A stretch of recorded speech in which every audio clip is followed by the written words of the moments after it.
Shalakaya Chaksurunmilitanyena Tasmai Shri Gurave Namaha. Nama Om Vishnu Padaya Krishna Prishtaya Bhutale Srimati Bhakti Vedanta Swaminiti Namane. Namaste Saraswati Devi Gauravani Pracharine Nirvishesha Shunyavadi Paschatya Desha Tarine Vanchakalpatarubhyascha Kripa Sindhu Bhaihevacha Patitanam Pavanebhyo Vaishnavibhyo Namo Namaha. Jai Shri Krishna Chaitanya Prabhu Nityananda Shri Advaita Gadadhar Shri Vasadi Gaur Bhaktavinda. Hare Krishna, Krishna Krishna, Hare Hare, Hare Rama, Rama Rama, Hare Hare. So we welcome all the devotees to our ongoing study of Srimad Bhagavatam, Canto 3, and we're on chapter number 2. And this is Bhakti Vaibhava, right?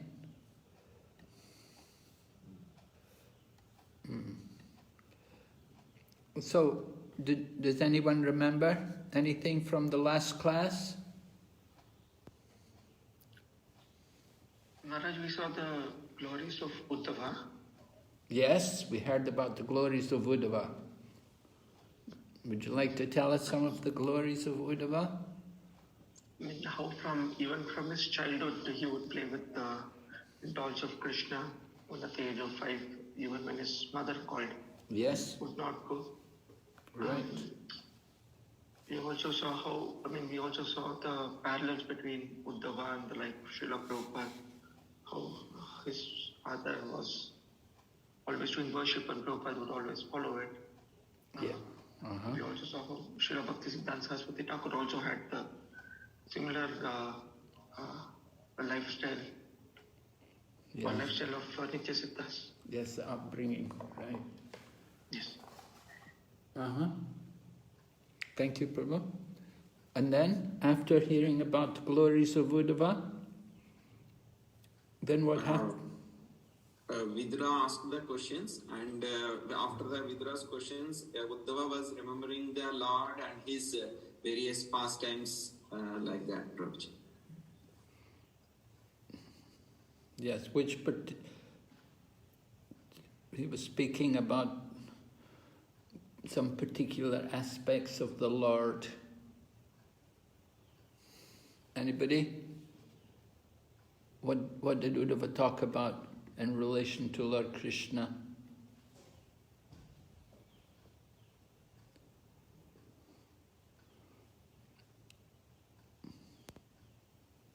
Yes? Anybody? We heard about the Lord's appearance, right? His appearance.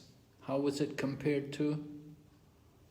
What was the comparison? The sun rising and the sun. Yes, right. And the Lord performs his pastimes. How often does he perform his pastimes here on this planet? How often does he come? Once in a lifetime of Brahma. Once in a day of Brahma. Once in the day of Brahma, right. Yes. All right. And one more point, yesterday you mentioned, Prabhu, that time leaving Krishna's body here is like taking away of Sita. Ravana is taking away of Sita. It's like Maya Sita. Here also it's like, it is also Krishna Maya. Whatever we are seeing, the Krishna body, ashes, everything, whatever we are talking about that. So that you mentioned, Prabhu. Yeah, I mentioned that Kṛṣṇa, when he departed from the world, he just departed from the vision of the devotees, and he left a Maya form, a replica of his own body was there.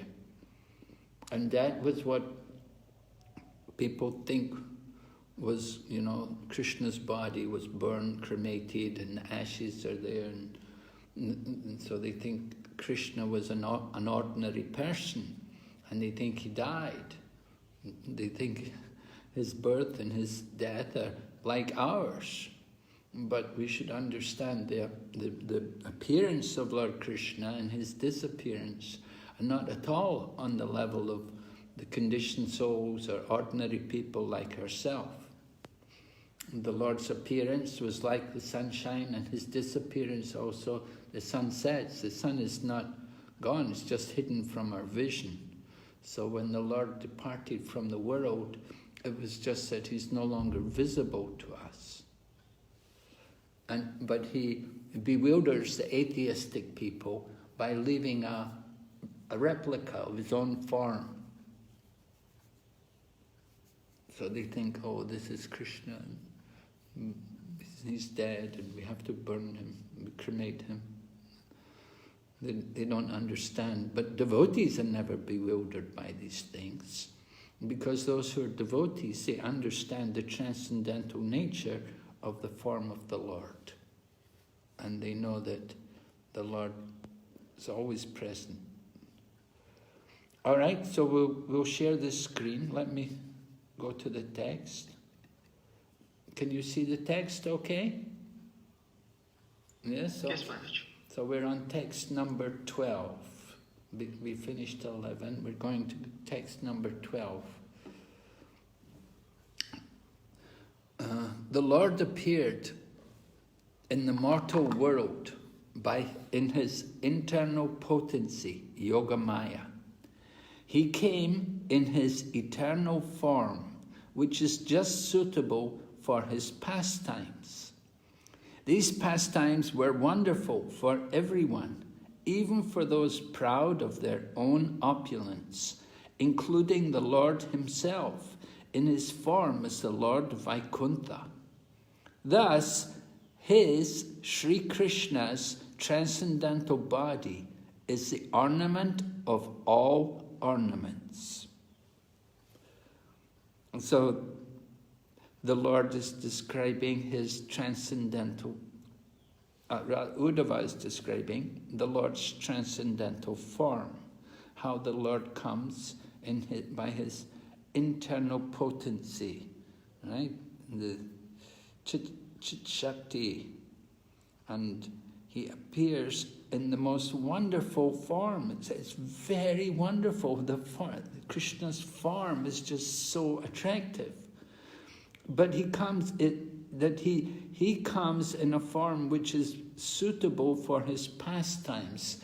So he doesn't come in a four-arm form, which is the form of Vaikuntha. The Lord of Vaikuntha, he has a four-arm form.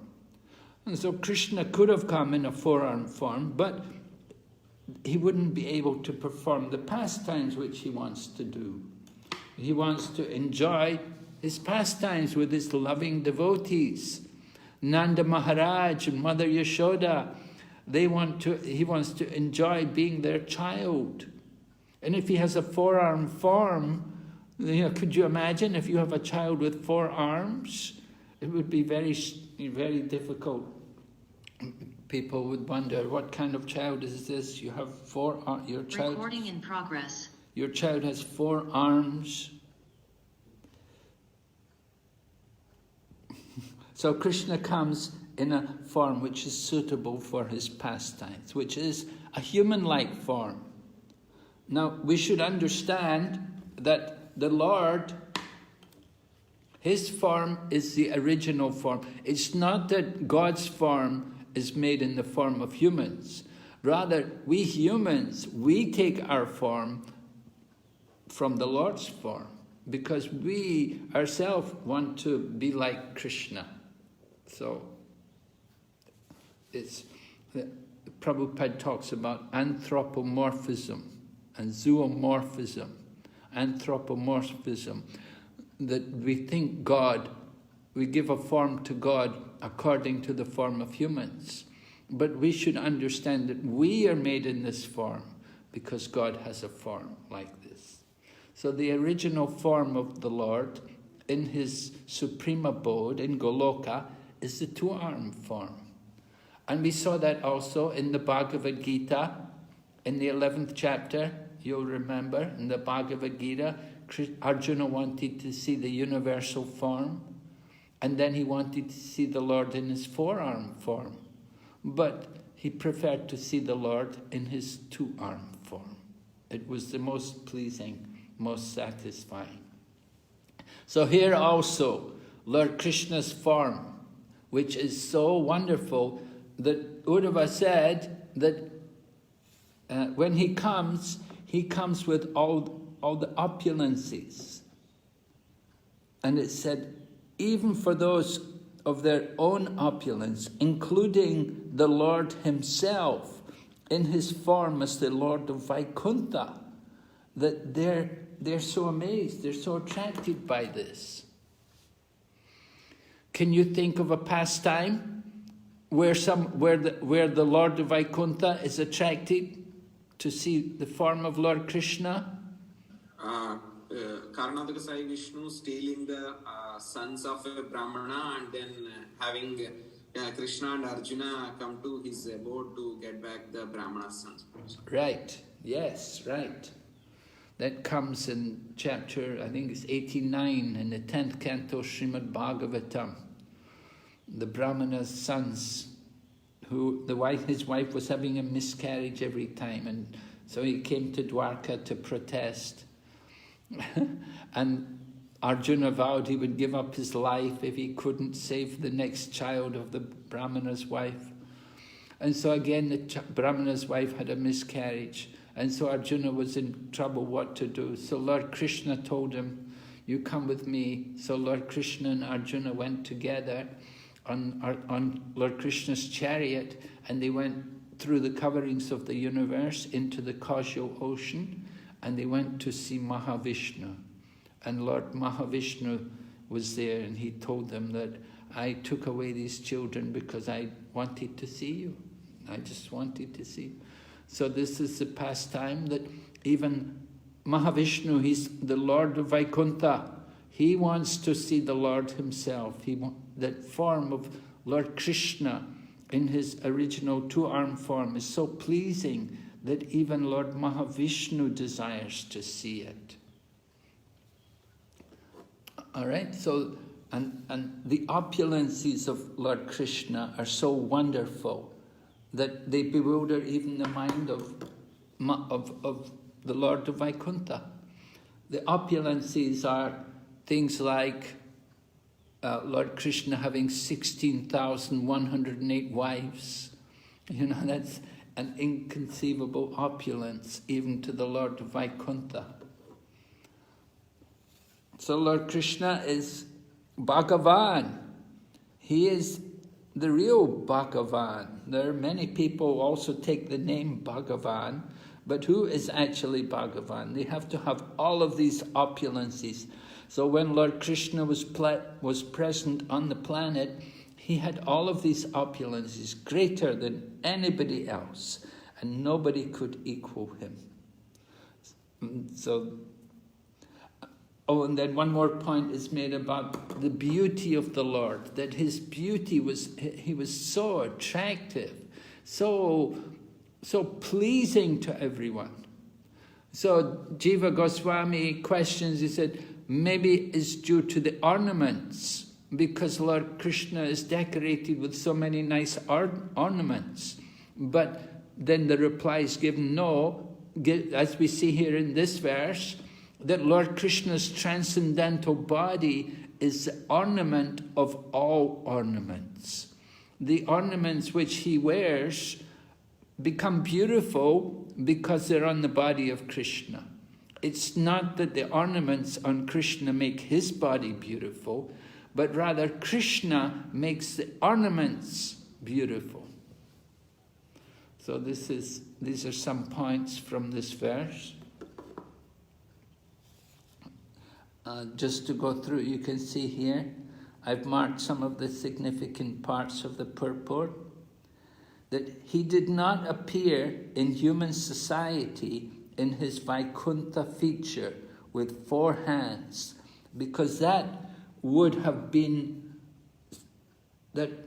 have been suitable for his pastimes.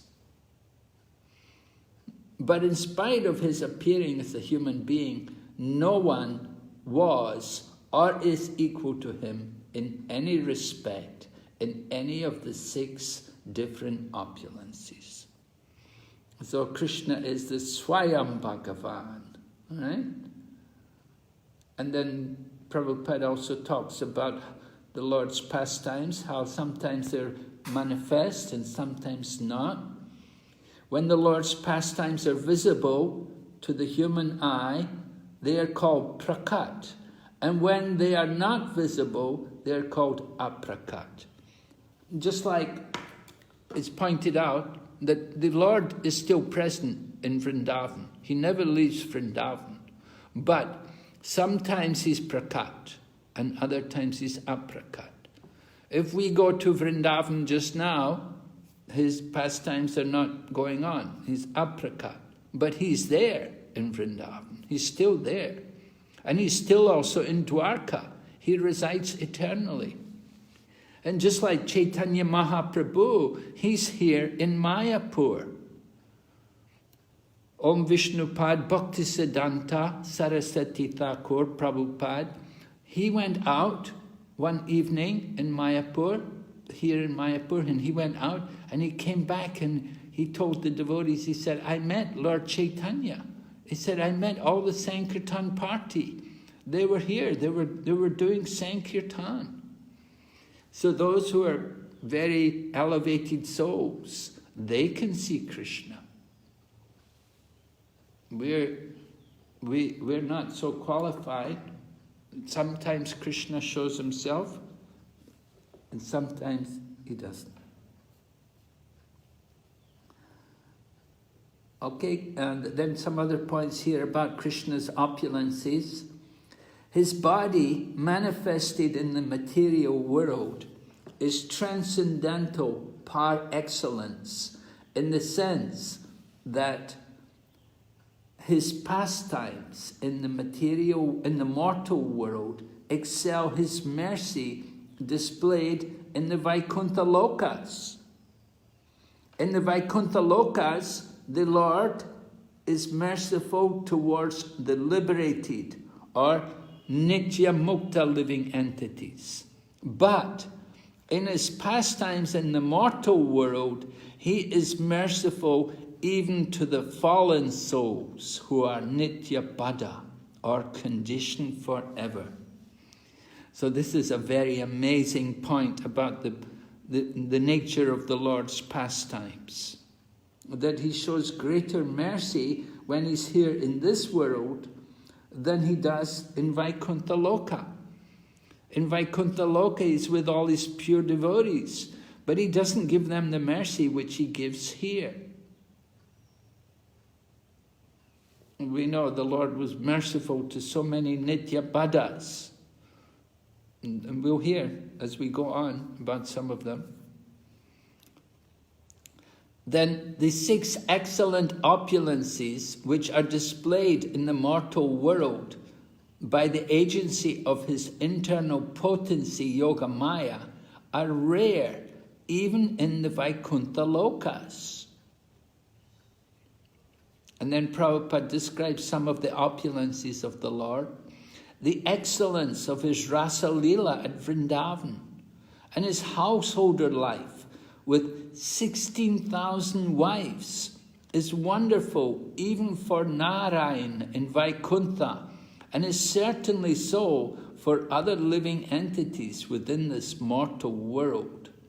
His pastimes are wonderful even for other incarnations of the Lord, such as Sri Rama, Narsimha, and Varaha.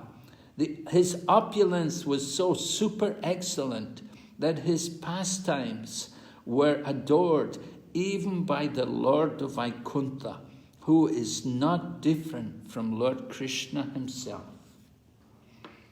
So this is the wonder of Lord Kṛṣṇa's pastimes.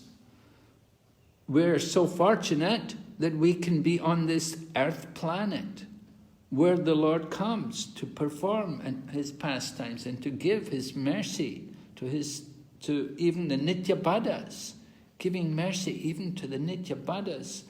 oh, it's such a great opportunity for us to take advantage of the mercy of the Lord. All right, so this chapter, that's text number 12. We'll go ahead, text number 13. All the demigods from the upper, lower, and middle universal planetary systems assembled at the time, at the altar of the Rajasuya sacrifice performed by Maharaj Yudhisthira. After seeing the beautiful bodily features of Lord Kṛṣṇa, they all contemplated that he was the ultimate dexterous creation of Brahma, the creator of human beings. So this is a mistake which they made, that those people attending the Rajasuya sacrifice, and even the demigods were probably also there attending this sacrifice, that when they saw the form of Lord Kṛṣṇa, it was so pleasing and so attractive that they thought, oh, Brahma, this must be the perfection of Lord Brahma's creation. So, of course, this is wrong, right? What is the proper understanding? Is the body of Kṛṣṇa a creation of Brahma? Brahma was created by Kṛṣṇa. Yes, right. Brahma is created by Kṛṣṇa. So, who creates Kṛṣṇa's body? Where does Kṛṣṇa get the beautiful form from?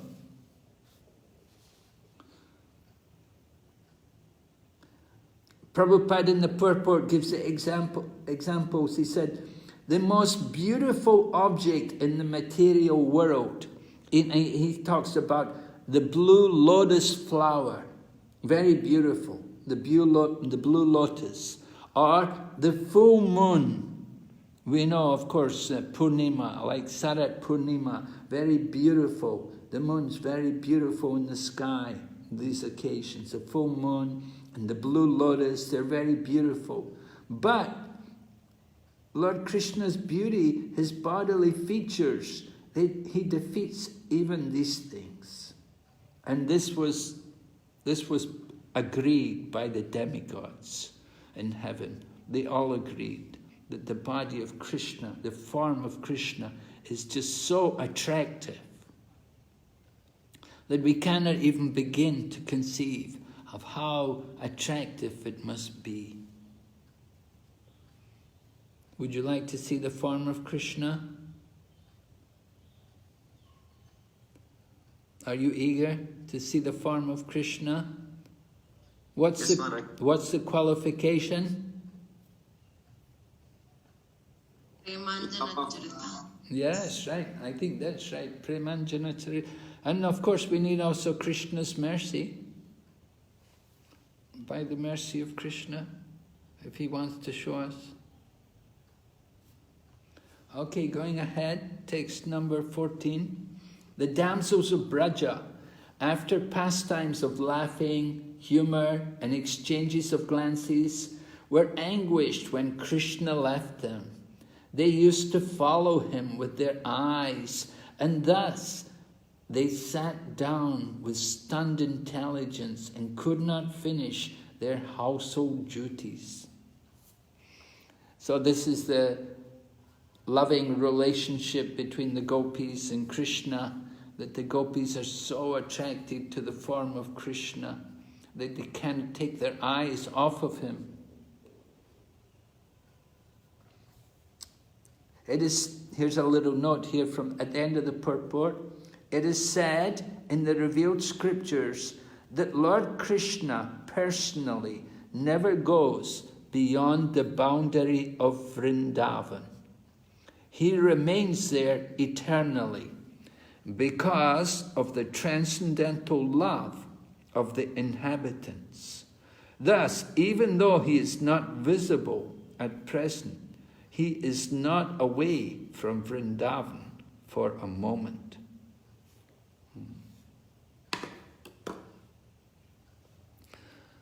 Just like Rasasthala is there in Vrindavan.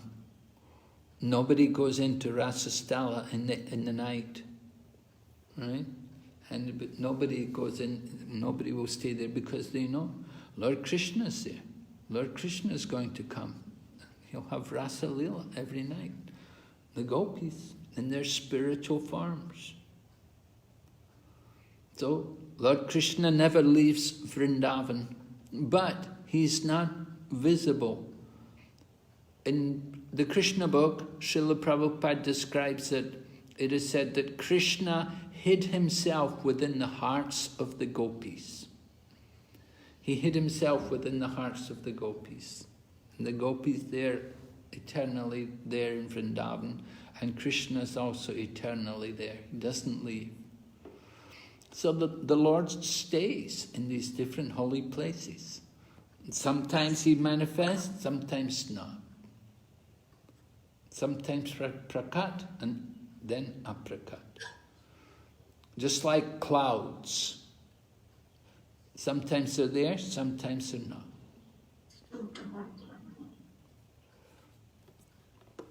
Okay? Text number 15. The personality of Godhead, the all-compassionate controller of both the spiritual and material creations, is unborn. But when there is friction between his peaceful devotees and persons who are in the material modes of nature, he takes birth, just like fire accompanied by the Mahatattva. So Lord Kṛṣṇa enjoys being with his devotees, peaceful devotees. Devotees are peaceful. But there are other persons who are influenced by the modes of nature. And sometimes there will be problems between the devotees and the non-devotees. And we see that.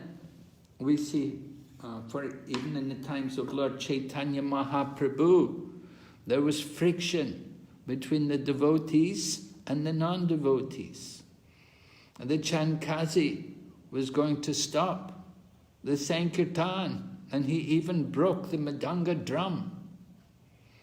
So then the Lord appeared as Lord Nrsingadev, and he warned the Chankasi, don't you ever interfere with my devotees.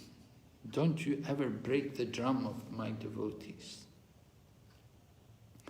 So when there's friction between the devotees and the non-devotees, then here Uddhava gives the example. He said, it's just like fire. You rub two pieces of dry wood together and you can get sparks and you can make a fire, ignite a fire. And so in the same way, the Lord appears and he takes birth accompanied by the Mahatattva. Just like fire accompanied by the Mahatattva. So the same way when the Lord comes, he doesn't come alone.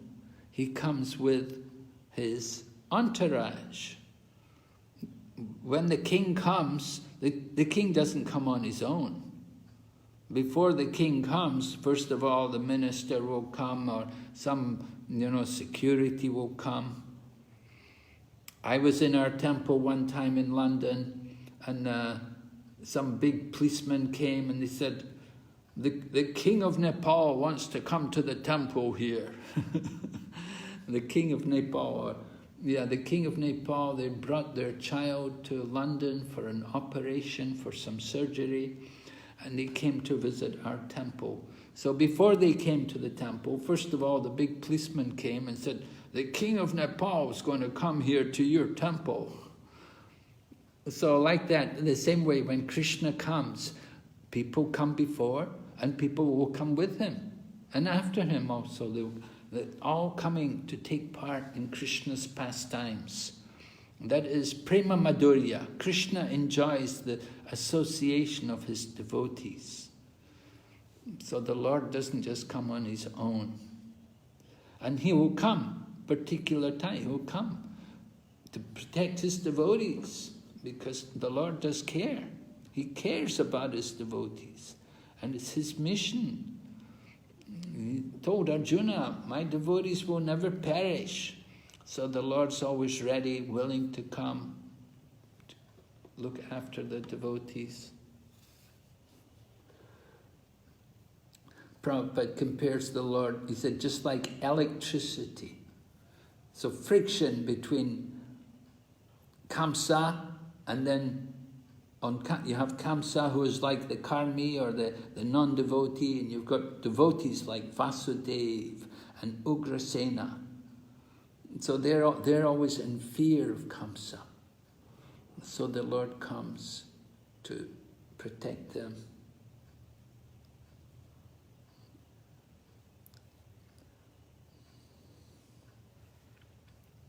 Okay, we'll go ahead. Text number 16. Uddhava is saying, when I think of Lord Kṛṣṇa, how he was born in the prison house of Vasudeva, although he is unborn, how he went away from his father's protection to Braja and lived there incognito out of fear of the enemy, and how, although unlimitedly powerful, he fled from Mathura in fear.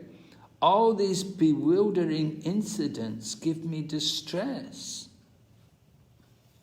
All right? Can you understand Uddhava's point? Why is Uddhava bewildered by these incidents? And why does it give him distress? He's mentioned a number of different incidents. Right? He was born in the prison house of Vasudeva. Is that very pleasing to know? Is that bewildering? Why would it be bewildering that Krishna is born in the prison house of Vasudeva?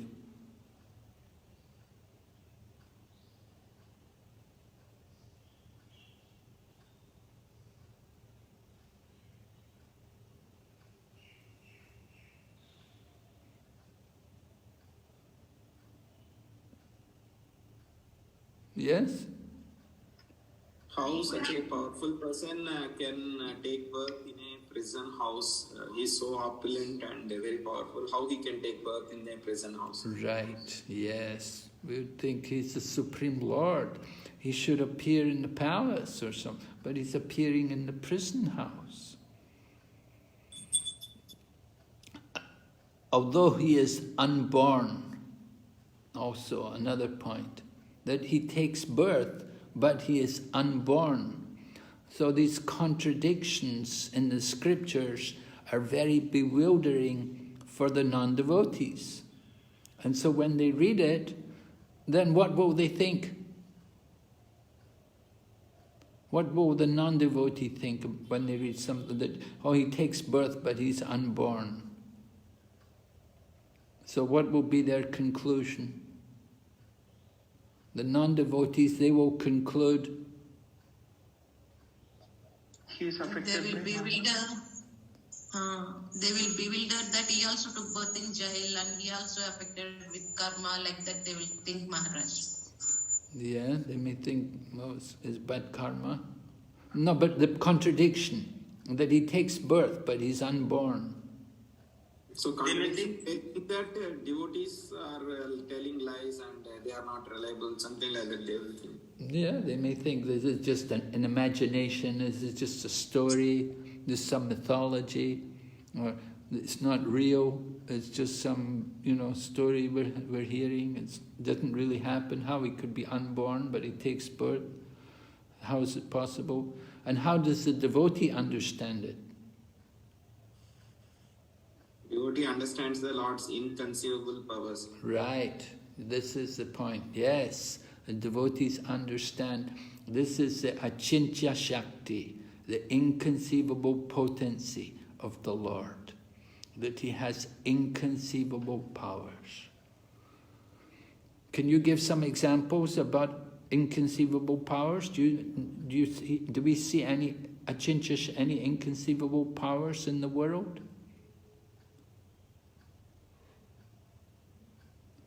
In our experience, people would say, is it possible to have such inconceivable powers? Do you see things inconceivable?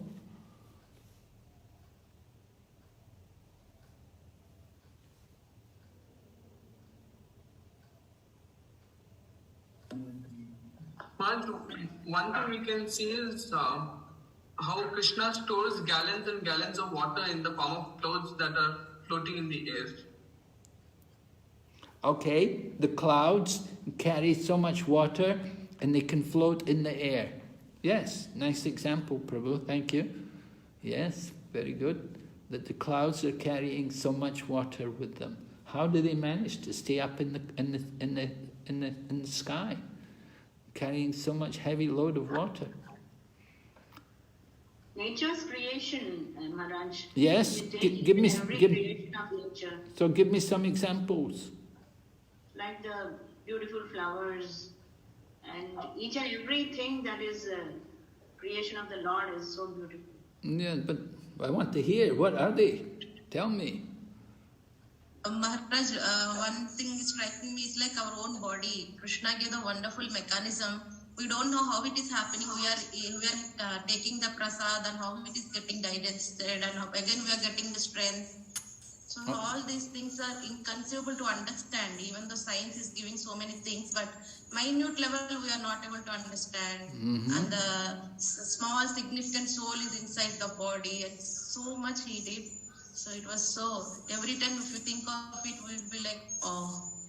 Okay, good, yes. Also, another example, the sun. The sun planet every day gives so much heat, so much energy. 1 second of sunlight can give so much energy, it could provide so much electricity for the whole world for many, many years. Just 1 moment of sunlight coming from the sun planet. Such inconceivable potency. And did we ever see a fire which never burns out? The sun, every day it's giving heat and light. And we don't put any fuel on it, you know, we're not usually make a fire, we have to add more fuel. But there, every day the sun is shining, giving us heat and light, which are so important. So we see within the world there are many examples of inconceivable potency.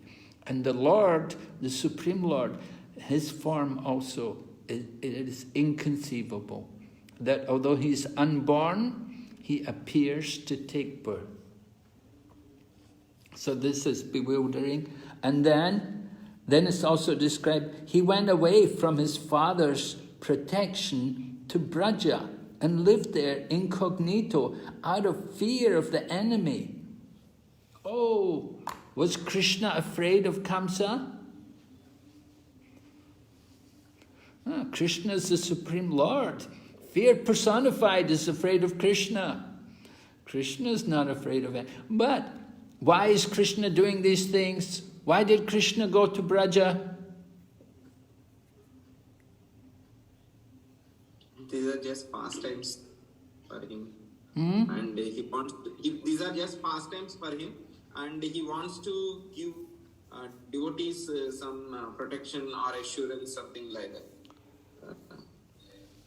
Yes, he was thinking that he is not. They will be not able to protect him from Kamsa. So they thought that if he is away, he can be protected from Kamsa like that. Mother Devaki and Vasudeva. So he met up on for some time. Yeah. Okay, yeah. But then Krishna also he wants to go to Braja because he knows his devotees are there. Nanda and Yashoda are there, and they're always Krishna's parents. They're the ones always to bring up Krishna and to enjoy the childhood Leela with Lord Krishna. And so it appeared like, you know, Vasudeva is afraid of Kamsa, but Krishna's not afraid of Kamsa. So Vasudeva, he's taking Krishna to Braja. And there Krishna can enjoy his wonderful Leela with all of his devotees who have taken birth there already. And then also it mentioned, and how, although minutely powerful, unlimitedly powerful rather, how unlimitedly powerful, he fled from Mathura in fear. Kṛṣṇa fled from Mathura in fear. All these bewildering... Kṛṣṇa fled from Mathura. Of course, Kṛṣṇa didn't run away from Mathura, but he moved the inhabitants of Mathura. He moved them to Dwarka for their protection. And Kṛṣṇa came back on his own to face Kalayavana and to deal with these people. So all of these pastimes, they were bewildering to Uddhava.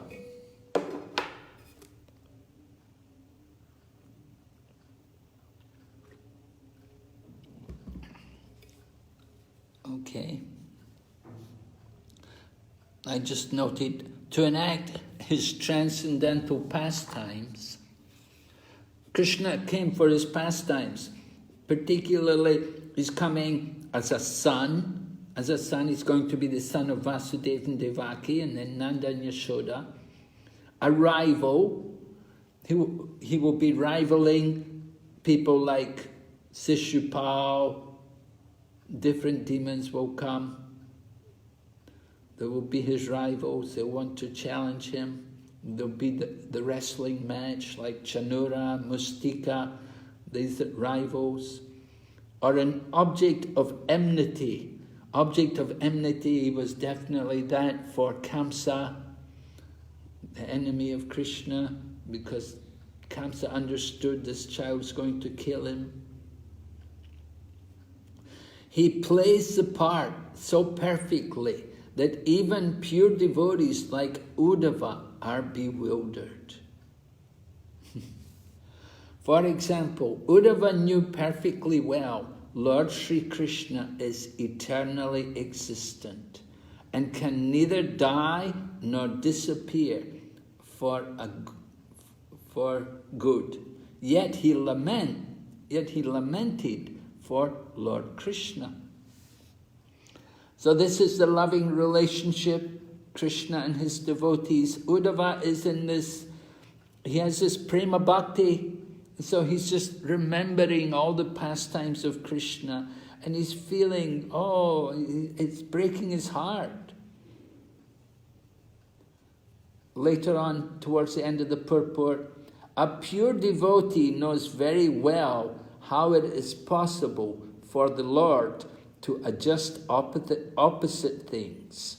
But he laments for the non-believers who, not knowing the supreme glories of the Lord, think of him as imaginary, simply because there are so many apparently contradictory statements in the scriptures. Yeah, there are contradictory statements. You know, when you studied Ishopanishad, you know that verse there, that the Supreme Lord walks and he does not walk.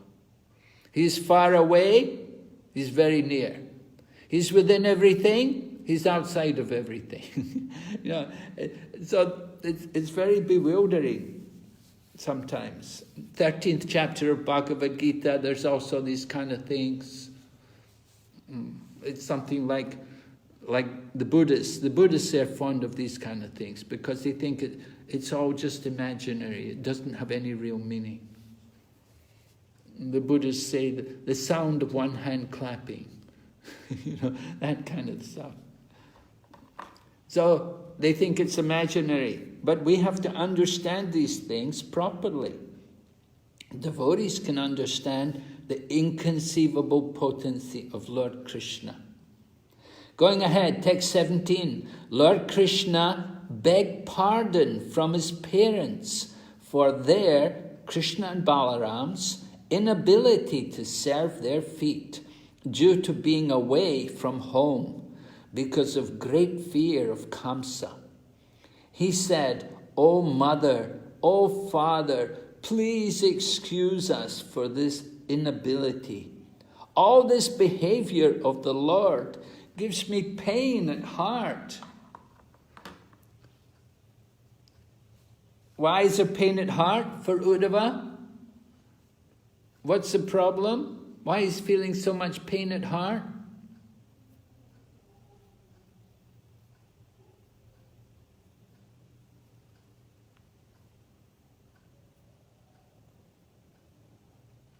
Well, what's Kṛṣṇa doing? He's begging pardon from his mother and father. And he said, we were unable to serve you because we were away from home. Kṛṣṇa's apologizing. We were away, because of fear of Kamsa, we were not able to serve you. Please excuse us for this. Was this Kṛṣṇa's inability? Uddhava feels... He talks about the fear of Kamsa, which was not true. He was not afraid of Kamsa. So is Kṛṣṇa telling a lie? No, he was being very respectful towards his parents. Yes. Even if you're the Supreme Lord, you give respect to your mother and father.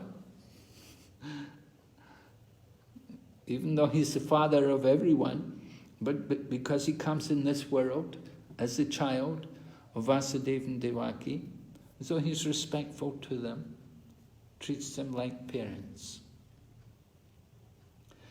So Uddhava, however, hearing of the Lord's submission before his devotees, this is painful to the heart of Uddhava, that because he knows Kṛṣṇa is the Supreme Personality of Godhead.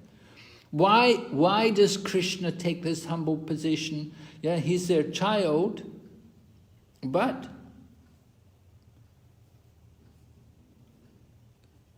Kṛṣṇa takes pleasure in being subordinate to his devotees. He takes pleasure when Mother Yashoda picks up a stick and chases him.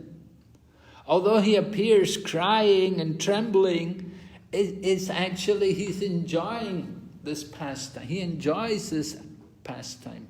He enjoys the chastisements of Nanda Maharaj. It's all pleasing to him.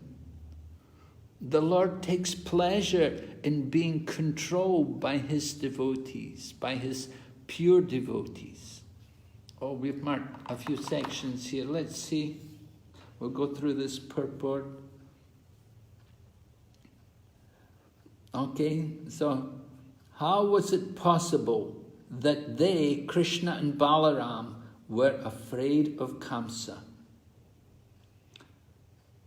Is there any contradiction in such statement? Vasudeva, due to his great appreciation for Kṛṣṇa, wanted to give him protection. He never thought that Kṛṣṇa was the Supreme Lord and could protect himself. He thought of Kṛṣṇa as his son. So that is Vatsalya Ras. Vasudeva thinks of Kṛṣṇa as his son. So the mother and father always think of the welfare of their child. They will want to protect their child. So Vasudeva, as a dutiful father, was always thinking how to protect his child. And that was why Vasudeva took Kṛṣṇa over to the house of Nanda Maharaj and left him there. Vasudeva was a great devotee of the Lord. He did not like to think that Kṛṣṇa might be killed like his other children. Of course, Vasudeva already had, he'd seen 6 of his children killed by Kamsa. And so now he's got this wonderful child, Kṛṣṇa has appeared to him, and he knows he's Lord Narayan, but still he's playing the part of his child. So Vasudeva thinks how to protect him. He did not want to disturb the intense affection of Vasudeva, and thus he agreed to be carried by his father to the house of Nanda and Yashoda. So this is Lord Kṛṣṇa playing the part of an obedient child. Why? He doesn't want to disturb the devotion of Vasudeva. Vasudeva wants to protect him, so Krishna allows it. And Prabhupada describes another incident, that when they were crossing the Yamuna, that somehow baby Krishna fell into the Yamuna. Krishna arranged that he fell into the Yamuna. And his father was frantic with fear. My child, my child. He was frantic. So this was all pleasing to Lord Krishna. Krishna was enjoying this loving care which he was getting from Vasudeva. He enjoyed being taken care of by his pure devotees. So these pastimes are all for the pleasure of Krishna. Although it appeared painful to Uddhava, it was very pleasing to Krishna. Prabhupada writes more, since Krishna is the Supreme Lord, he was never afraid of Kamsa. But to please his father, he agreed to be so. So Krishna appeared to be afraid. He was doing it to please his father. And the most brilliant part of his supreme character was he begged pardon from his parents for being unable to serve them while absent from home because of fear of Kamsa. So this is the wonder of Lord Krishna's pastimes. Krishna wanted to teach the atheists who do not accept the supreme fatherhood of God, and they may learn from this action how much the Supreme Father has to be respected. Uddhava was simply struck with wonder by such glorious behavior of the Lord, and he was very sorry that he was unable to go with him.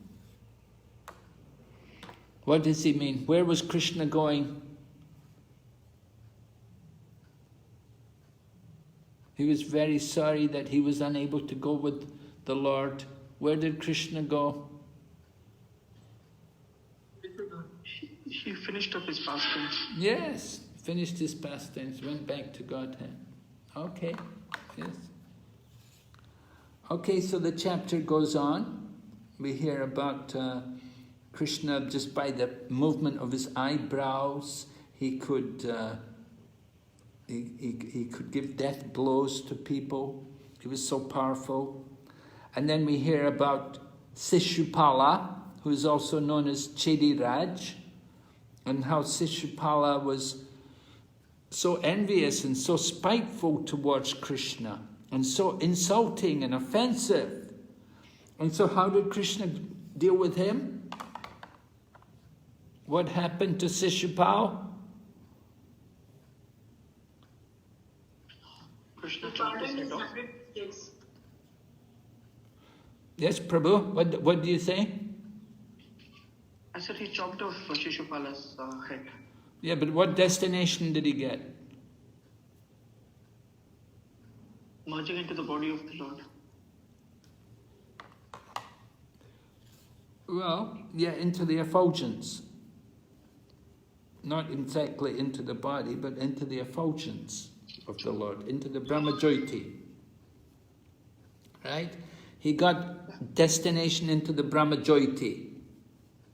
So, impersonal liberation. So Vidura was also present there, and Uddhava referred the incident to his memory. Vidura was also there at that time. Oh. So was that very wonderful, that Sishupal should get impersonal liberation, or was that a punishment? It's a punishment. Well... For devotees, it's a punishment. Huh? For devotees, it's a punishment. For devotees, it's a punishment, right. Who else gets liberation into the Brahmajyoti? Only the demons killed by Krishna go there? Is that a special place only for the demons? Impersonalists? Yeah, the impersonalists, the jnanis, the yogis, the impersonalists. they also desire to merge. They enter into the Brahmajyoti, and they make great endeavors. It's very difficult for them to achieve that destination. But Shishupal got it. So did Shishupal, when he was killed by Kṛṣṇa, did he have a loving attitude when he was seeing Kṛṣṇa kill him? Did he appreciate the beauty of Kṛṣṇa?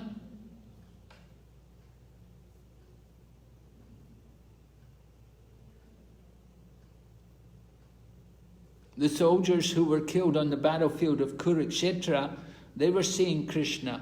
They were thinking Kṛṣṇa is very beautiful.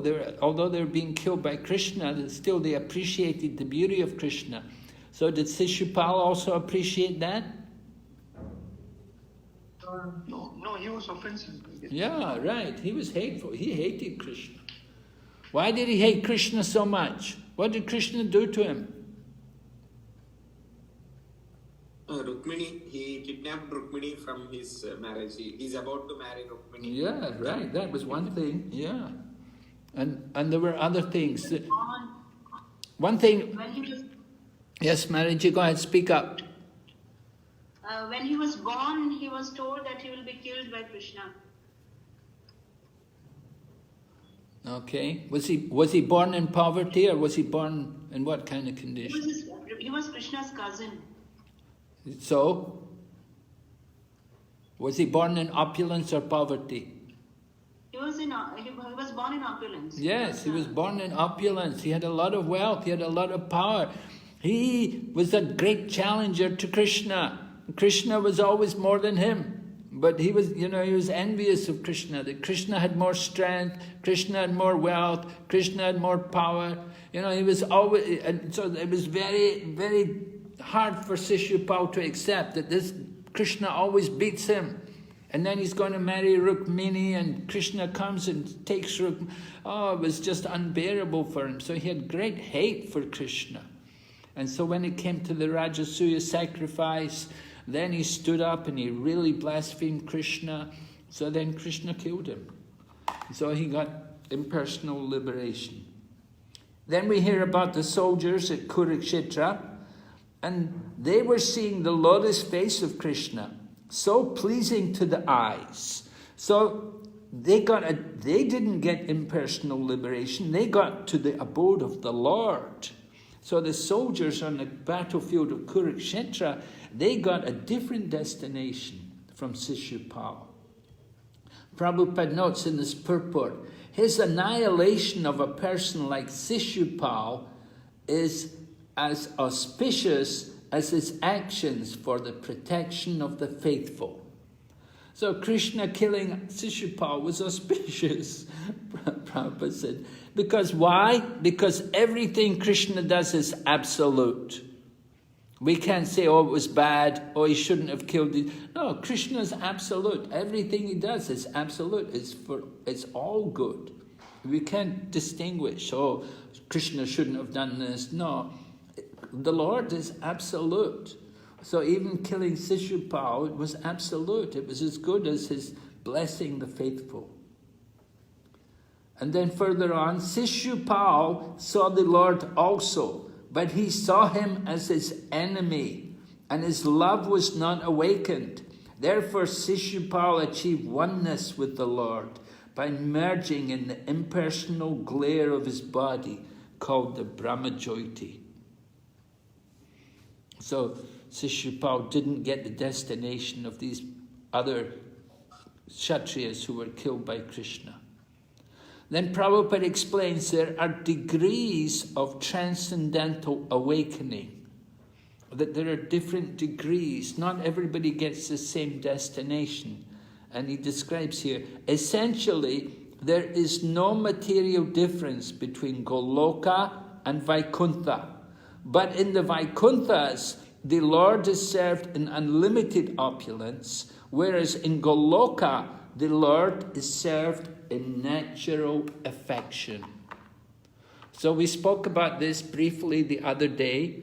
I was describing to you the difference between Goloka and Vaikuntha, like the difference between Vrindavan and Dwarka. Goloka is Vrindavan, Vaikuntha means Dwarka.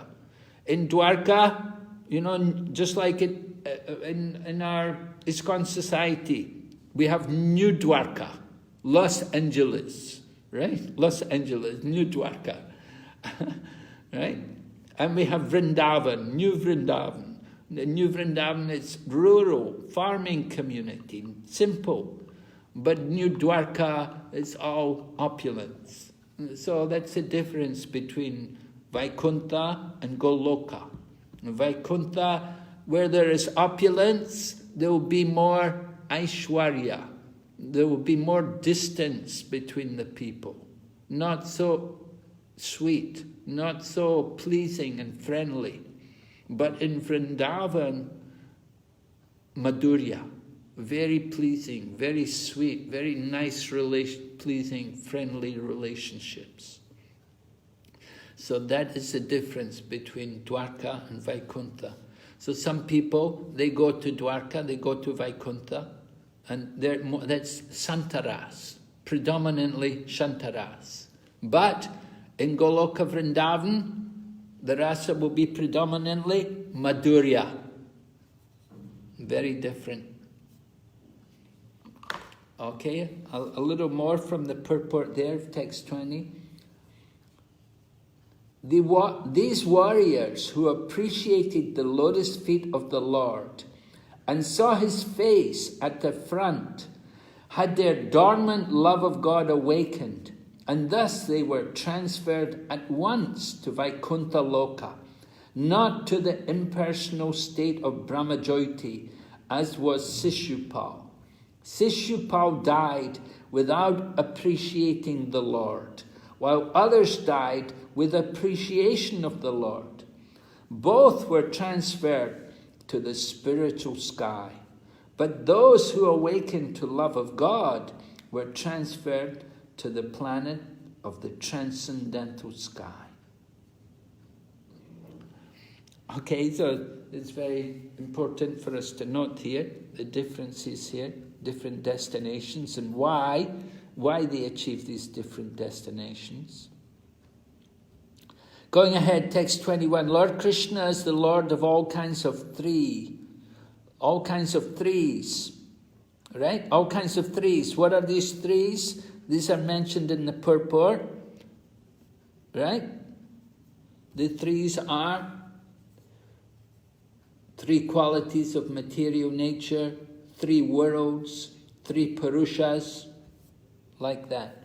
So Kṛṣṇa is the Lord of all kinds of threes and is independently supreme by achievement of all kinds of fortune.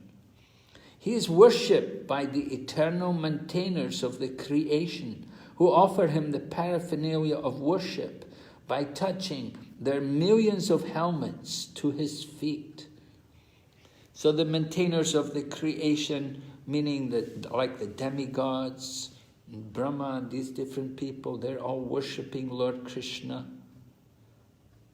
So Lord Kṛṣṇa is supreme, he's above everyone. Each universe has manifestations of 504,000 manus. How do we come to that calculation? Anybody know? How many manus? Each universe has manifestations of 504,000 manus.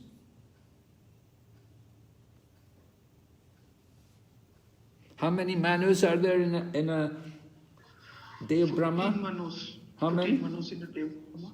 14. How many? 14. 14. So how do we get 504,000 manus?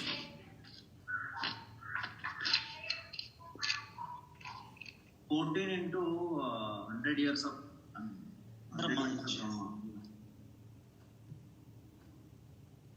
So it'll be 14 in one day of Brahma, and then into 365 to 100. times 30, right?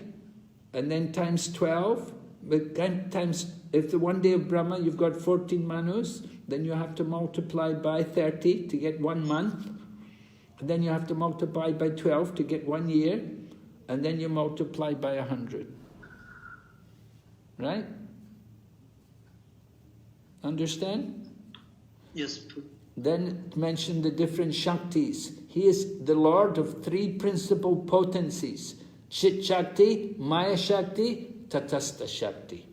Right? Chit Shakti means the spiritual potency.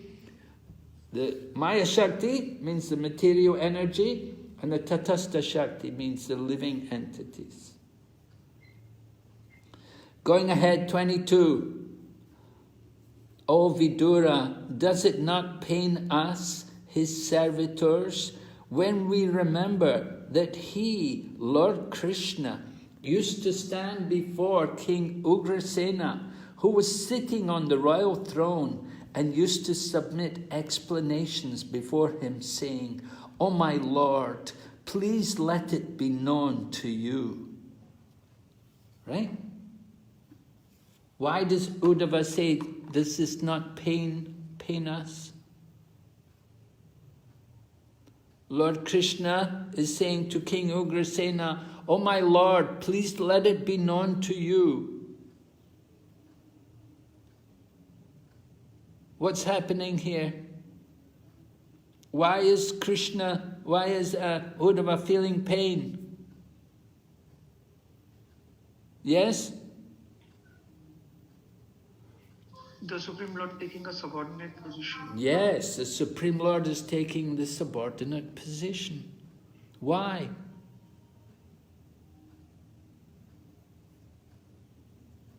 He loves to take subordinate position with his devotees, whoever are in the world. Yes, this is his pleasure. He likes it. He likes being under playing a part. He's enacting. It's a drama. It's all for his pleasure. This is his Leela. He gets tired of sitting on the throne in Vaikuntha and being worshipped by everyone. And he likes to come and be with these devotees. And he likes to see how they care for him and how they just love him so much. It's more pure and natural.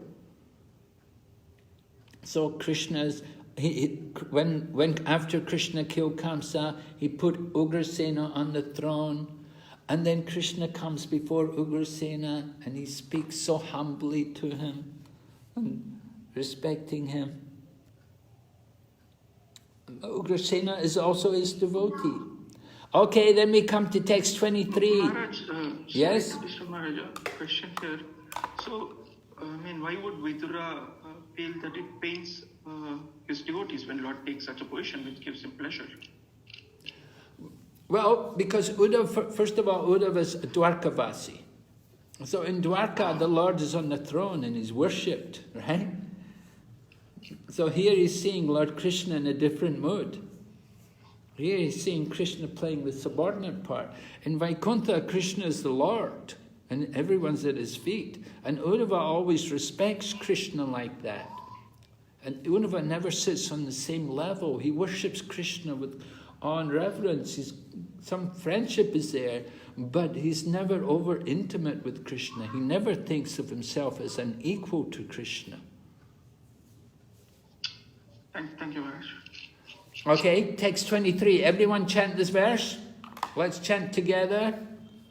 Aho bhakiyam stanakala kutam jagam sayapayanad apyasadvi labegatim datre uchitam tatanyam kamvadayalam sharanam brajena.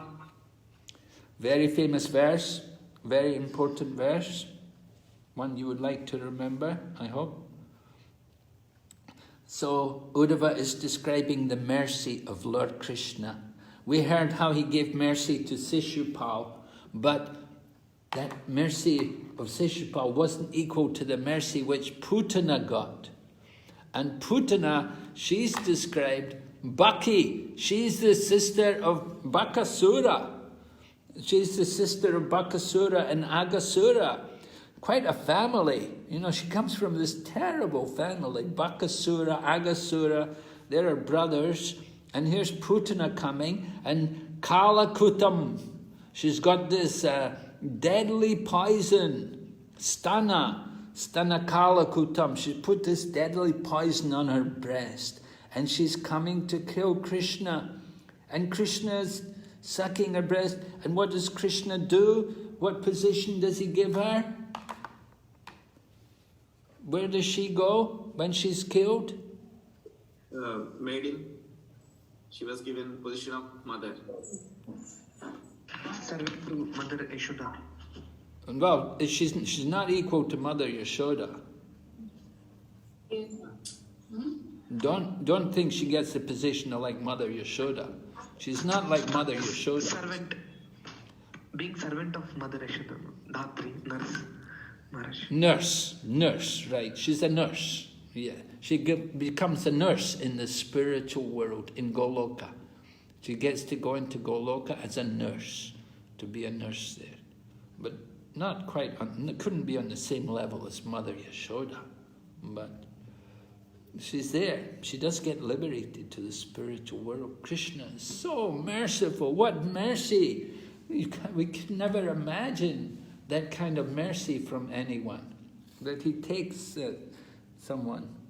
So Prabhupada explains here at the end of the purport, the Lord accepts the least qualification of the living entity and awards him the highest reward. That is the standard of his character. Therefore, who but the Lord can be the ultimate shelter? Very wonderful description Prabhupada describes so wonderfully here. That the Lord accepts the least qualification and awards him the highest reward. So what was Putana's qualification? How was she qualified? Even though she wanted to kill child Kṛṣṇa, she gave her breast as a milk. So that is her only qualification. And sometime when first time Putana saw that, maybe she thought that what a beautiful child, let me have child like this also, she might have thought. She thought somewhere I read Prabhupada Maharaj. Well, I never read anywhere like that she thought, when she saw Kṛṣṇa, she thought this child could kill the whole universe. She had some feeling of the power of Kṛṣṇa, but we don't read anywhere that she wanted to have a child like that. Anyway, well, another thing is she disguised herself like a gopi. She appears like a devotee because she comes dressed like a gopi. She's got, just like a gopi. She was appearing. She came in there, and people in Braja and Nanda Maharaj's house, they saw her, and they thought, oh, who is this gopi? We never saw her before. And she said, oh, I'm the wife of a Brahmana in Mathura. And, she was disguising herself, just like sometimes people dress up as devotees. They're not really devotees, they disguise themselves as devotees. So very good. You like to be a devotee? Good, welcome. Be a devotee. So Putana comes and she's dressed like a gopi and she wants to nurse Kṛṣṇa. She picks up Kṛṣṇa and wants to nurse him. So that's good, yeah. So Kṛṣṇa takes her back to Godhead, gives her the supreme abode. Okay, text 24. Talking more about the demons. Uddhava says, these demons are more fortunate. They're more fortunate because they're more fortunate than the devotees, because when fighting with the Lord, they were able to see the Lord carried on the shoulders, carrying the wheel and weapon in his hand. So they were fighting Kṛṣṇa face to face, so they could see the face of the Lord. So Uddhava says, they're more fortunate than me. Uddhava said, the Lord is all, I'm not going to be able to see the Lord. Why not? Why will Uddhava not see the face of the Lord? Because the Lord's already disappeared. He's already finished his pastimes. And Uddhava, that these demons who died in front of the Lord, they were so fortunate. Prabhupada writes, This salvation of the demons is not due to their being devotees of the Lord, but it is because of the Lord's causeless mercy. Anyone who is slightly in touch with the Lord, somehow or other, is greatly benefited, even to the point of salvation, due to the excellence of the Lord. So causeless mercy, they get liberated. Further on in the purport, Prabhupada said, the fact is that the devotees who are always engaged in the devotional service of the Lord, in transcendental love, are rewarded many hundreds and thousands of times more than the demons by being elevated to the spiritual planets, where they remain with the Lord in eternal blissful existence. The demons and impersonalists are awarded the facility of merging in the Brahmajyoti effulgence of the Lord, whereas the devotees are admitted into the spiritual planets. So who's better off, the demons or the devotees? Devotees, Maharaj. Yeah, he's saying the demons are more fortunate. Prabhupada's pointing out, actually, it's the devotees are more fortunate. This is just Uddhava's lamentation, that he's thinking like that these people were so fortunate. Okay, text 25, being prayed to by Brahma, Lord Kṛṣṇa being prayed to by Brahma to bring welfare to the earth, was begotten by Vasudeva in the womb of Devaki in the prison house of Kamsa.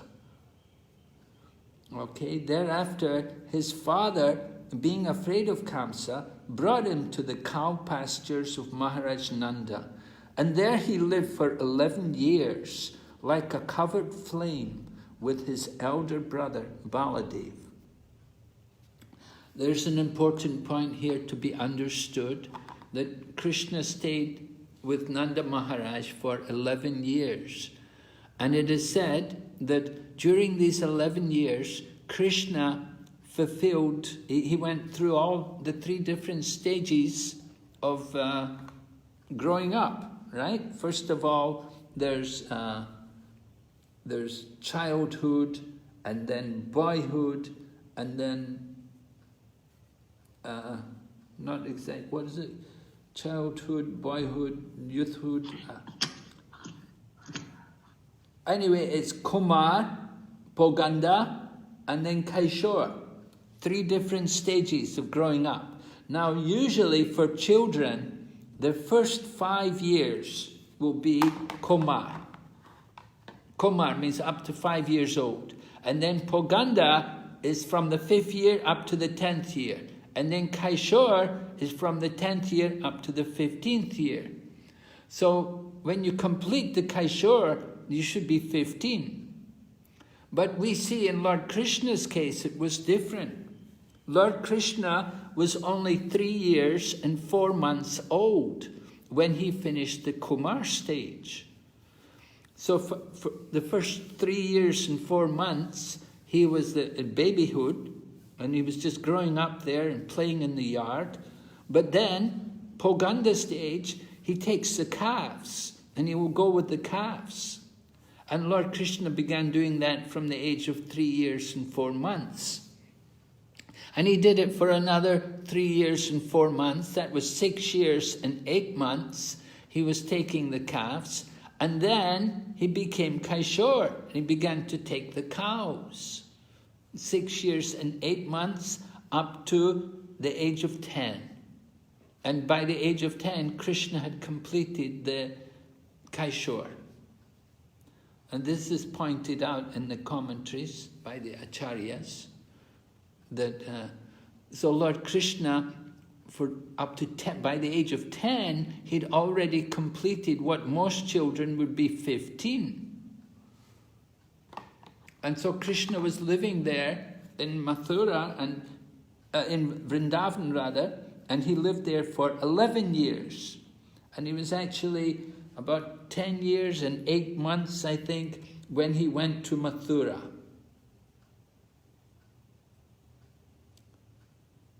So Prabhupada mentions from the purport, in order to play the role of a child, he agreed to be carried by his father to the cow pastures of Nanda Maharaj, because Vasudeva was afraid of Kamsa. Nanda Maharaj was due to receive him as his child, and Yashoda Mai was also to enjoy the childhood pastimes of the Lord, and therefore, to fulfill everyone's desires, he was carried from Mathura to Vrindavan, just after his appearance in the prison house of Kamsa. He lived there for 11 years and completed all his fascinating pastimes of childhood. Childhood means Kumar, boyhood means Poganda, and adolescence means Kaishore, with his elder brother, Lord Baladev, his first expansion. Vasudeva's thought of protecting Kṛṣṇa from the wrath of Kamsa is part of a transcendental relationship. The Lord enjoys more when someone takes him as his subordinate son who needs the protection of a father than he does when someone accepts him as the Supreme Lord. So we may pray to Kṛṣṇa for protection. Oh, I'm in danger. Oh, Kṛṣṇa, help me, save me, help me. That is not so pleasing to Kṛṣṇa as when Kṛṣṇa sees the devotee try to protect Kṛṣṇa and please Kṛṣṇa and serve Kṛṣṇa. So Kṛṣṇa enjoys being subordinate. He is the father of everyone and he protects everyone. But when his devotee takes it for granted that the Lord is to be protected by the devotee's care, it is a transcendental joy for the Lord. Thus when Vasudeva, out of fear of Kamsa, carried him to Vrindavan, the Lord enjoyed it. Otherwise, he had no fear from Kamsa or anyone else. Okay, going ahead, text 27, we hear about Kṛṣṇa, and he's surrounded by cowherd boys and calves, and they go to the Yamuna and the beauty of Vrindavan forest, all the chirping birds, everything very nice.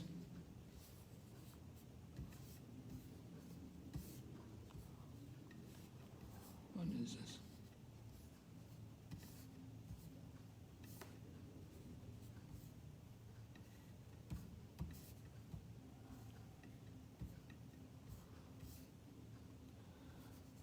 Okay, this is the beauty of the Vrindavan forest. Prabhupada in the purport points out about these people who are with Kṛṣṇa in his pastimes.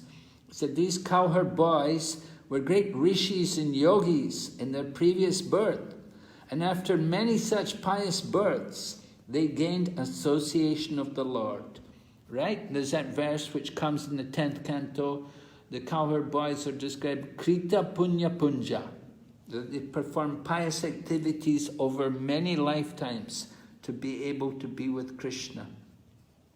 Then Prabhupada adds further on, down in the purport, all these trees, all the trees and birds and beasts were pious living entities born in the transcendental abode of Vrindavan, just to give pleasure to the Lord and his eternal associates, the cowherd boys.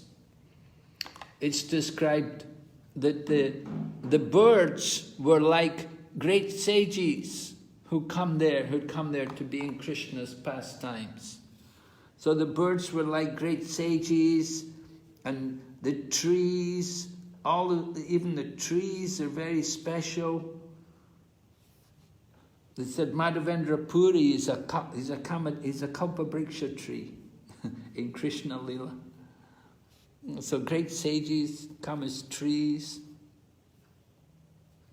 And at the end of the purport, because the land is identical with the Lord, devotees like Uddhava and Vidura visited these places 5,000 years ago in order to have direct contact with the Lord. visible or not visible.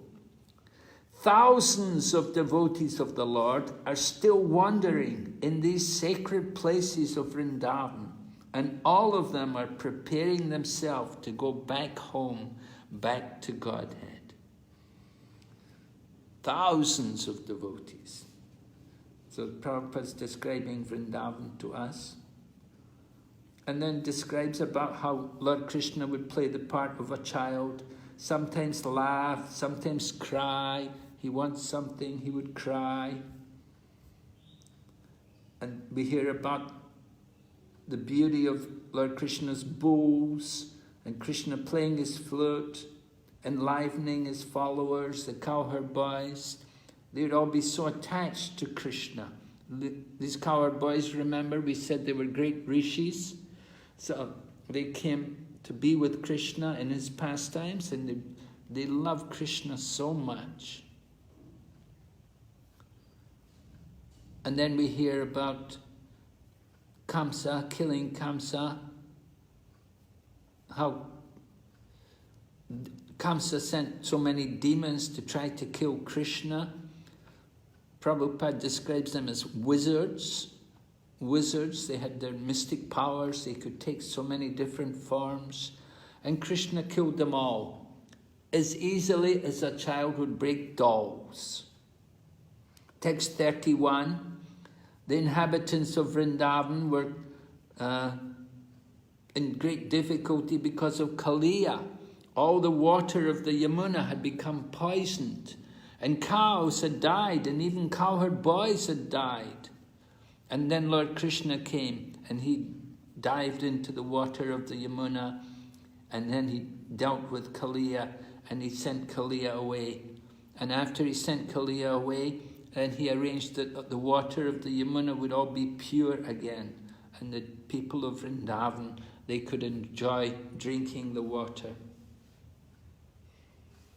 Okay, next text, we hear about Nanda Maharaj worshipping Indra, and Lord Kṛṣṇa doesn't want that. He's not happy to see Brijbasis worship demigods.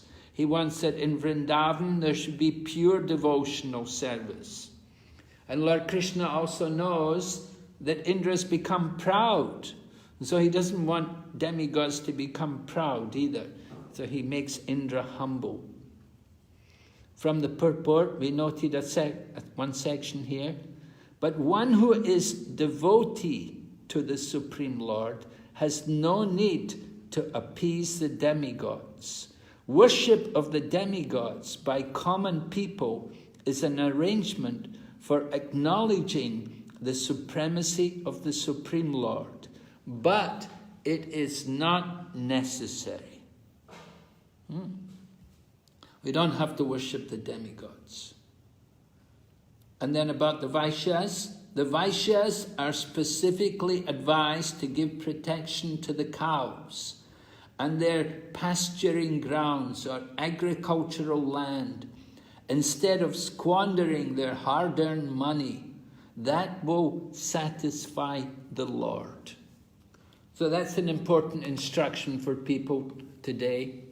The Vaishyas, making money, earning a lot of money, they should use that money, hard-earned money, for the worship of Lord Kṛṣṇa. And that will be pleasing, that will be for their ultimate benefit. All right, and just two more texts. We hear about how Lord Kṛṣṇa picked up the Govardhan hill, used it as an umbrella to protect all the cows and the inhabitants of Vrindavan from Indra's torrents of rain.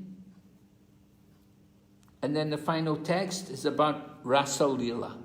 Lord Kṛṣṇa calls all the cowherd girls to come. So when he was 7, he picked up the Govardhan hill, and when he was 8, it was Rasa Leela. And at 11, Kṛṣṇa goes to Mathura. That was Kṛṣṇa's childhood. So Uddhava has been narrating about Kṛṣṇa's pastimes in Vrindavan. So chapter 3 goes on to describe about the Lord's pastimes out of Vrindavan. Okay? So are there any questions?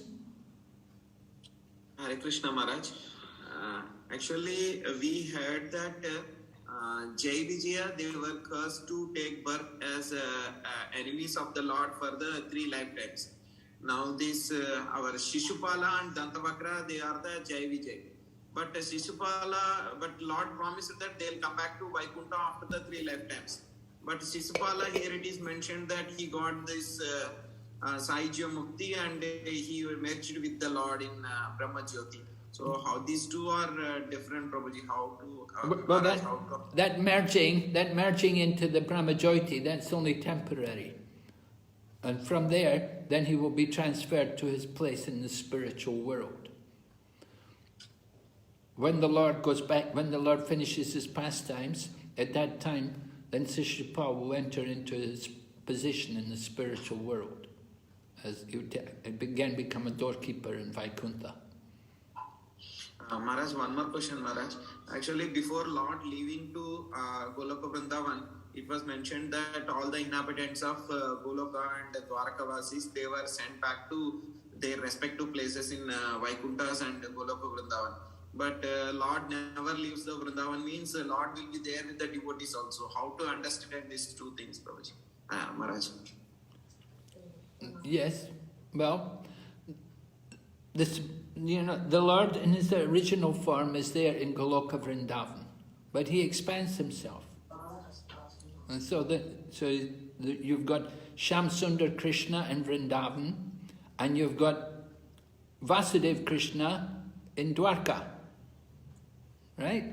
There's all Krishna, but different expansions. He's there. But originally, Goloka Vrindavan, Krishna is always in Goloka Vrindavan. He never leaves there. But he expands himself for these pastimes. Somebody asked me in the last class about Brihaspati and how Uddhava became a disciple of Brihaspati. So I tried to do some research on that, and I did get a quote, a little bit of a quote from His Holiness Bhakti Charuswami Maharaj, that he'd lectured on something about this in Ujjain, when he was giving a Bhagavatam class in Ujjain. Many years ago, actually, we found the quote. But he said, what he said was that when Uddhava was a young boy, he went to the ashram of Brihaspati and became his disciple.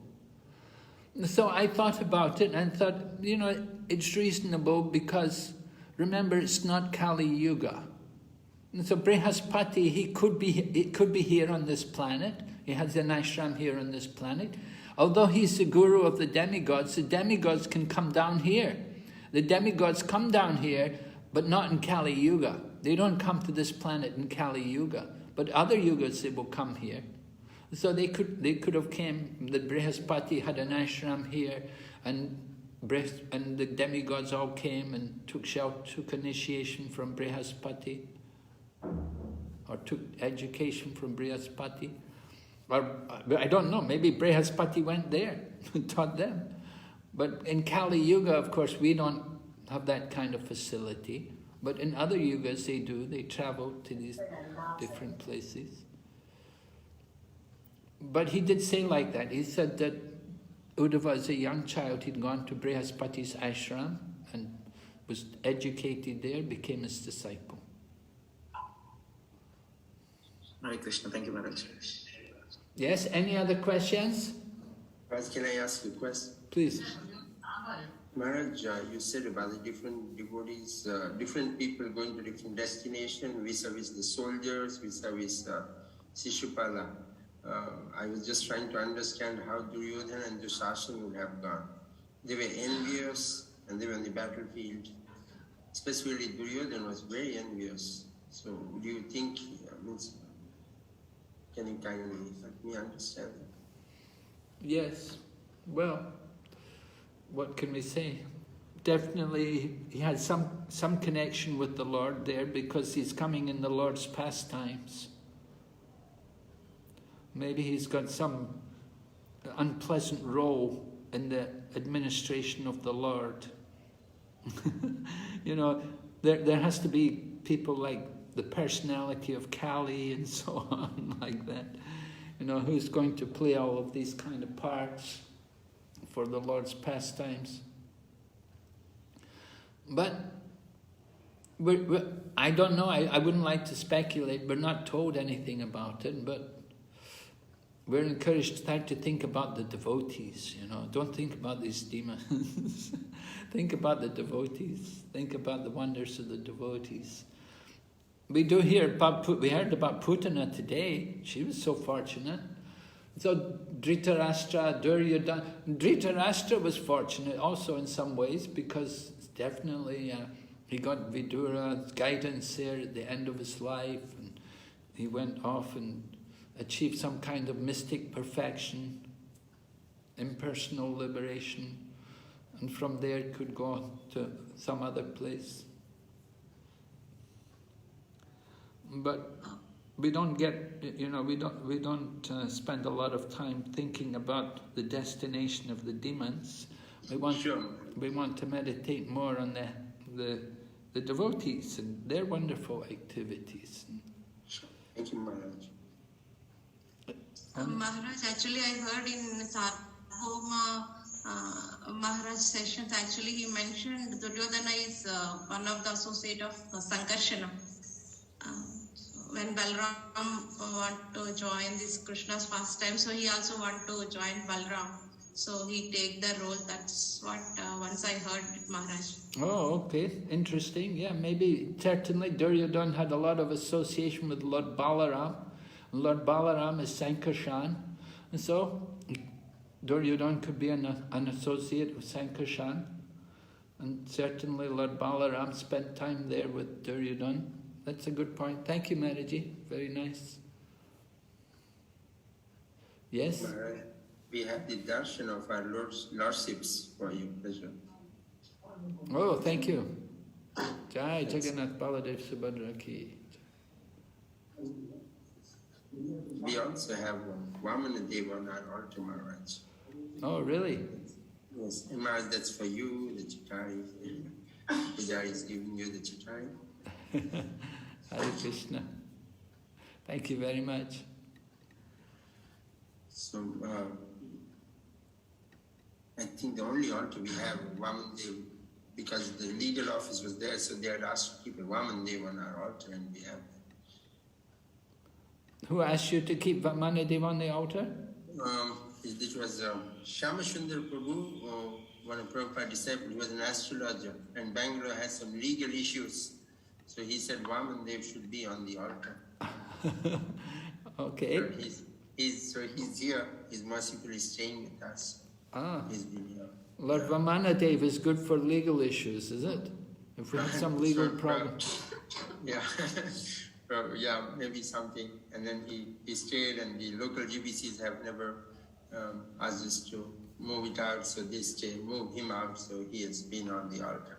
Oh, is that... Where Can is... you take to the Prabhu close by, please, so that Maharaj sees? Where is Lord Vamanadev?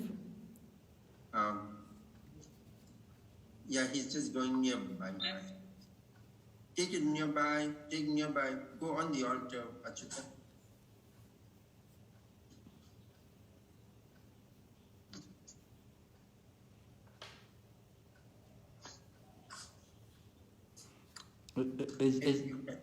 Yeah, maybe you can climb on you can go near the altar if possible. Yeah, you can give it to Shuddhanicharan Prabhu, is there? Yes. Oh, here. Yeah, just beside. Oh, I see. Oh, yeah. Oh, wonderful. Just beside Lakshmi Narasimha Maharaj. Oh, this is Lakshmi Narasimha. Yeah, that's Lakshmi Narasimha and Prahlad. And Prahlad. And just beside Lakshmi Devi is Vamandev Maharaj. Oh, beside Lakshmi Devi is. Yeah, here, just adjacent. That's the position he made for himself. I see. Okay. Yeah. Very nice. Wow. Interesting. You're the only temple with Vamanadev, I think. I never heard any other people having deities of Lord Vamanadev. Yeah, he's been there, and I think Is it helping you through all the legal problems? Oh, I think, Maharaj, Bangalore is a better place now than it was a decade back. So I hope with him he will come back. Yeah, legal problems can be a big headache, yeah? Yes. I know Vrindavan had a lot of legal problems some years ago, I don't know now. India, this is one of the things about India, everybody goes to court, they want to go to court, everything. Yeah, the Lord is also dragged some. That's Nitai Chaitanya Maharaj. Oh, wonderful. Very nice. A lot of garlands there. Do you make all these garlands every day? Yes, mothers make there's a wonderful DT team. Even the dresses and the jewelry, everything is made in the temple by the Matajis. Rati Gopika and Rasika Sakhi Mataji, they lead the team. Wow. And this is Radha Kṛṣṇa. Jadar Maharaj has named them Gaurangi Bangalorishwara. Bangalorishwara. Yes. Gaurangi. Okay, very wonderful. Very beautiful to see. So nice worship. You're really fortunate. I hope we get your association soon, sometime when you come to Bangalore. Yes, I hope so. I look forward to that. I'm so fortunate to get darshan today. It's really very nice. Very wonderful. Thank you, Maharaj. Srila Prabhupada can be so Achyuta Prabhu. Yes, 1 minute.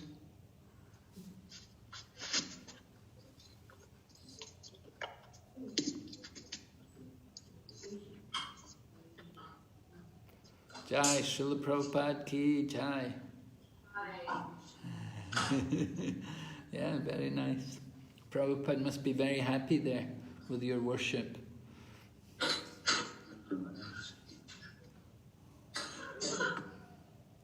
Very, very, very nice. Very well done.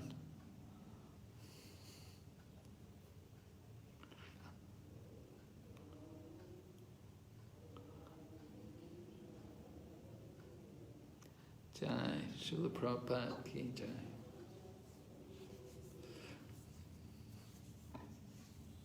I'm very happy and very, very grateful to you to give me darshan, see the deities. Very nice. Okay, so we will finish here today and we will meet next week and we'll go on to chapter 3 and we'll hear about Krishna's pastimes out of Vrindavan. Okay, thank you very much. Srila Prabhupada ki. Gaur Bhakta Vrinda ki. Hare Krishna.